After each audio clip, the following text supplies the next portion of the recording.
You know, in a world of constant headlines, the biggest stories are often the ones hiding in plain sight. Today, we're going to talk about one of those stories, a crisis that creates a kind of invisible exodus, one that unfolds not across borders, but trapped within them.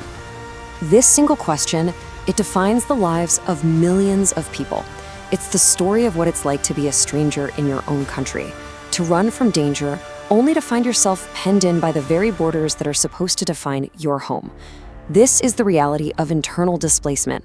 So to really wrap our heads around this, we need to understand a really critical difference. You see, a refugee is someone who crosses an international border.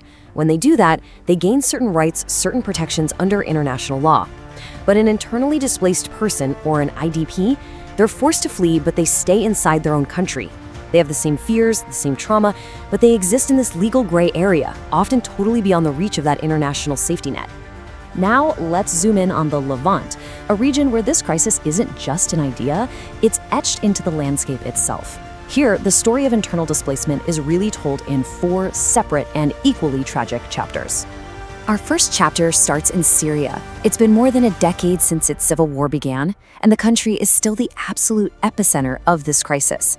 The fighting might not be on the front pages anymore, but believe me, for millions of people, the agony is nowhere near over. Millions of Syrians still can go home. They're living in makeshift camps, their cities are in ruins, and they're caught between all these different factions.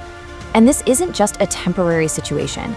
It's become a long-term reality that keeps the entire region unstable. From the huge, sprawling conflict in Syria, our story funnels down into a much smaller, much more concentrated place, Gaza. Here, the crisis takes on an even more desperate form. We're talking about massive displacement inside one of the most densely populated and besieged places on the planet. In Gaza, there's literally nowhere safe to run. Families get uprooted not just once, but over and over again, moving from one overcrowded shelter to another, all within this tiny strip of land. It's displacement at its absolute most extreme, and it's a direct result of the conflict's intensity and Gaza's completely unique enclosed geography. Next, let's look at Lebanon. This is a country that was already staggering under the weight of its own problems.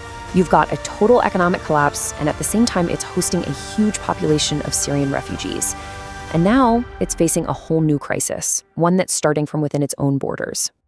So what's happening is that conflicts along its southern border are now forcing Lebanese communities to flee their own homes.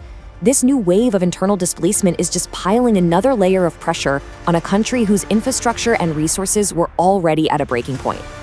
And finally, our story takes us to Iraq, a country still wrestling with the ghosts of its past, the war against ISIS, the deep sectarian wounds.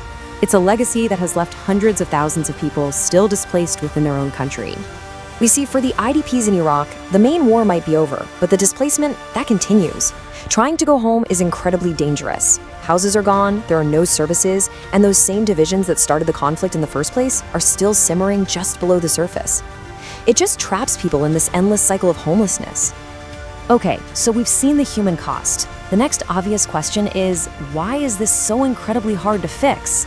Well, the answer lies in the really unique challenges of trying to help people who are trapped inside their own countries. Unlike with refugees, aid workers often can't even get to IDPs. Warring groups will block their access. The aid that does get through is often diverted. And maybe most importantly, without that legal status of a refugee, IDPs are just incredibly vulnerable, forced to depend on this patchwork of assistance that's inconsistent at best.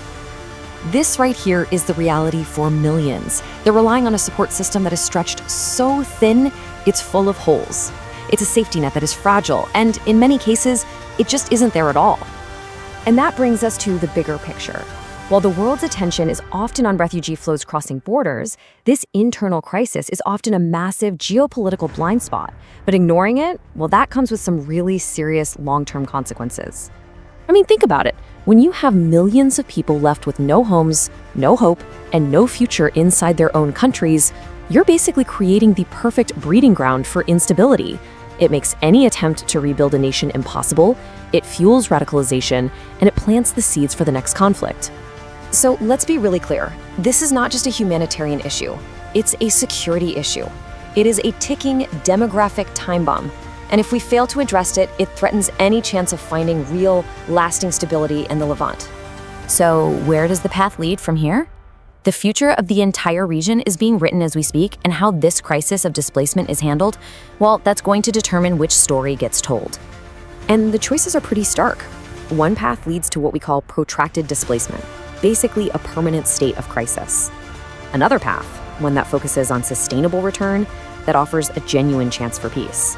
But then there's a third path, one born from simply doing nothing, where this crisis spills over and engulfs the whole region in an even bigger conflict. And so we're left with this one last urgent question. The story of what we're calling Refugees 2.0, it's still being written. In the ending, it depends entirely on whether the world finally chooses to see this invisible exodus or to simply look away. At Geotectonics, our mission is to uncover these profound tectonic shifts, offering clarity in a world of complexity. If this analysis deepened your understanding, please like this video to support our work, share it with others who seek real insight, and subscribe to Geotectonics to ensure you never miss our next deep dive. We'll continue to explore the crucial geopolitical movements that define our time. Thank you for joining us.